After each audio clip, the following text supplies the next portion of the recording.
Thank you, Noel. A Dickinson County foundation is hoping to improve high school football player safety. TV6's Iron Mountain Kingsford Bureau reporter Joe Smith explains how the Dickinson Hospital Foundation's donation may reduce the number of concussions in high school football. The Dickinson Hospital Foundation gave us a nice donation. They donated 50 guardian caps to our program, so every kid in our program has a guardian cap.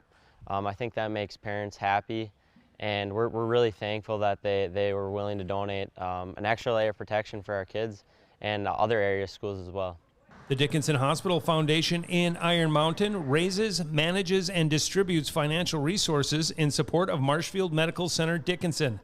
Because the hospital is involved in concussion protocol testing for area high school sports, the foundation says donating guardian caps made perfect sense. The guardian cap is a wraparound padded protection that fits on the outside of the football helmet, decreasing the impact of collisions to the head. According to a study done by the American Journal of Sports Medicine, guardian caps reduce concussions by over 50%. And our entire board was very receptive and 100% on, they said absolutely, let's go ahead and do it, and we'll do it for all the schools in the local area that have a need.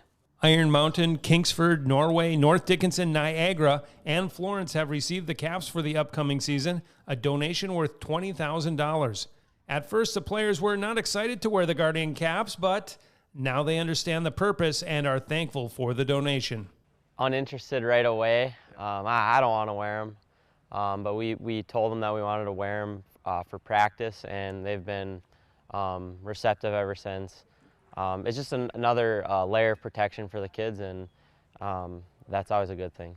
Currently, the Dickinson Hospital Foundation is raising funds for cancer research here in Dickinson County, with more announcements on projects to come in the near future.